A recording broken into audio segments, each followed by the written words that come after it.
By Odin's beard, I swear this is the last take. You look like a Viking. This is a comment I'm all too used to because I'm stupid enough to post about Norse mythology and Viking Age stuff on the interwebs.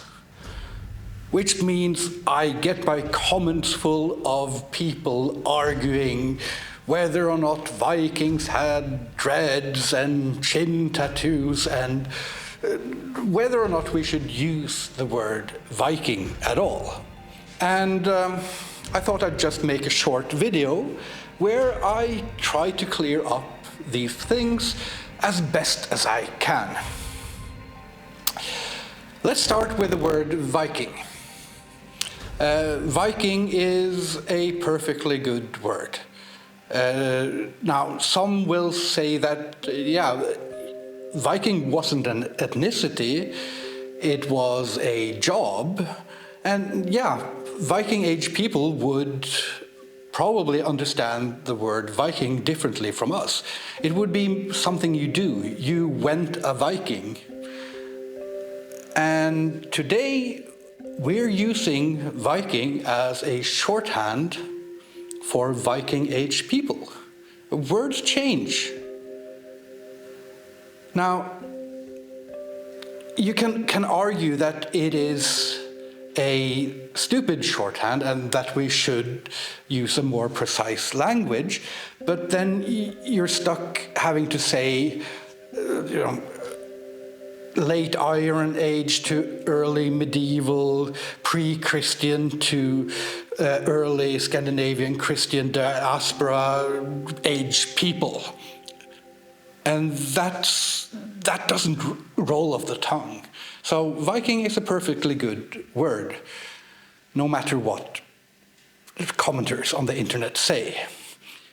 But the claims to having dreads or chin tattoos or anything else being allowed because of your Viking ancestry, those claims are bullshit. Now, I'm not going to go into a discussion about cultural appropriation, but just the way these arguments are being used. And first of all, there's no evidence that Vikings had dreads. It would be really shocking if they did, because they combed their hair a lot. They were buried with their combs. This is not a dread-wearing people. And there is simply no evidence of it. And modern Viking tattoos are really cool, and I know some great people who do Viking-style tattoos, very different Viking style, inspired by the archaeology. But Vikings most likely did not have tattoos. There's very little evidence of it. And even though there's one Arabian writer who writes that the Rus in the Russian rivers that he met had full body either tattoos or makeup, there's no evidence outside of that. And a widespread tradition of tattooing leaves its marks, but there isn't any marks.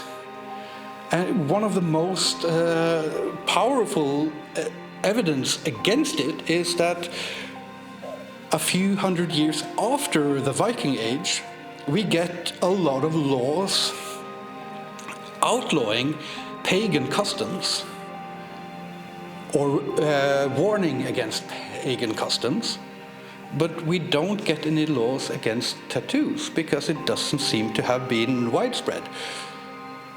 And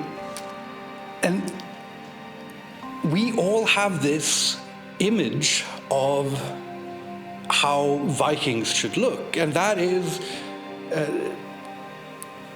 it's not informed by history, it's not informed by archaeology, it's not informed by the sagas or anything like that. It is This image popularized by series like Vikings, which I strangely haven't seen yet, even though I love every series or film with naked, bearded men hitting each other with swords, but that's a me problem. Games like God of War, the two modern ones, Assassin's Creed Valhalla, bands like Vardruna and Heilung, and also Viking metal bands like Amon Amarth and Enslaved. They all do their spin on something Viking/Norse related. Some of it is cartoony, some of it is more historical sounding,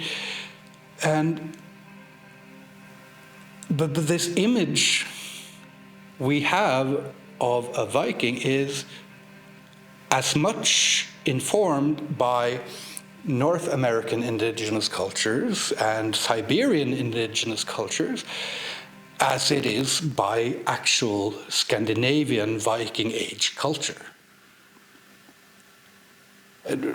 We don't have any evidence of people using antlers and horns and fancy face paint and throat singing or any of that. It would be cool, but we don't. We have picked these things up from existing cultures and put them onto our Vikingness. And then there's the problem of the Vikingness. Because I'm supposed to have Viking ancestry, because my family, some part of it way back, hundreds of years ago, claimed to come from the concubine of King Magnus Lagabøte, a early medieval king. He wasn't a Viking king, but his father wasn't, or his mother wasn't married to a king, so he had to claim his relation to another king, who had to claim his relation to another king, and all the way back to King Harald Fairhair, King Harald Hårfagre, which was the first and eternal king of Norway that every king after had to be related to. And these were humbug claims, most likely. And Harald Fairhair was claimed to be related to, in the sagas, to Frey or Odin, which is, again, a bullshit claim. And there is this 800-year gap between the Viking Age and the modern revival of Vikingness. And in the middle of this gap is the Black Death, the plague, which wiped out great parts of Scandinavia and made sure that Scandinavian people today have a lot less Viking Age DNA than you'd think. But the stories and symbols and traditions of the Viking Age melded with Christianity, because in Scandinavia it wasn't a violent colonization, or it was a relatively little violent conversion. It wasn't like in a lot of Slavic countries or in Finland or more recently in the Americas. People converted to Christianity and they took their culture and traditions and melded them with the new culture and traditions. And these strange little remnants of Viking ideas and symbols and stories come down to us in the fairy tales and folk music. The Viking revival itself started in the middle of the 19th century with the nation building. All the countries of Europe had to become nation states based on their people's claim to the land itself. And for Norway, it was really important to become sovereign and independent from Sweden and Denmark.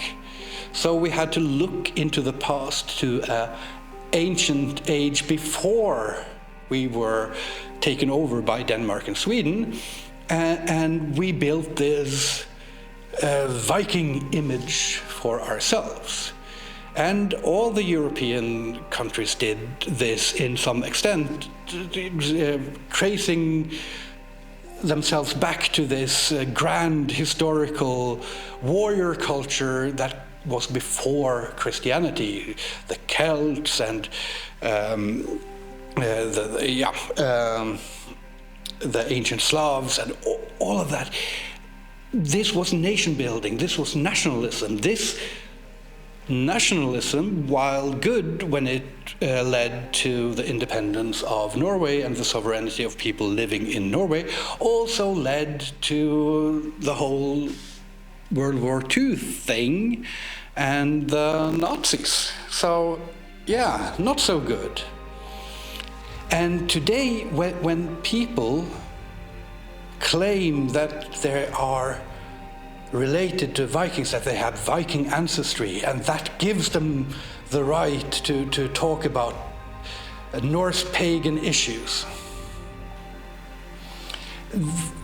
or to have dreads or chin stripes or anything like that, it's not a question about ancestry, because they always claim to be related to some king who probably went about and killed and maimed and violated people like kings do. They never say, oh, I'm related to a bunch of slaves and some farmers and also a fisherman.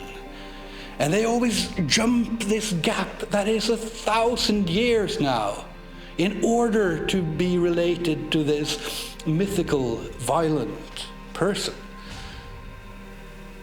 And this look into the mythical, violent, honorable warrior past is a part of trying to build a new violent hierarchy where the strong can once again dominate and rule, just like in the Viking Age, except that Viking Age never existed. Most people in the Viking Age were farmers and fishermen and slaves.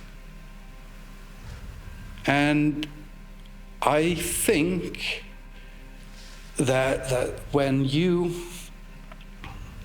try to tie yourself to this mythic age, you're losing some of your real self and your real ancestry. So, yeah, when people say, I look like a Viking, then my reply is, no, I don't. Because I'm not a Viking. And more than that, you're not a fucking Viking. If you like this video and you're not a Viking, or if you're a particularly rich Viking, then please watch the last 10 seconds of this video. You can support at patreon.com/KimHolm so I can make more videos, and you can buy art and merch at denungeherrholm.com, and I release all my art for free use, so you can use this dying Viking however you want. Thank you!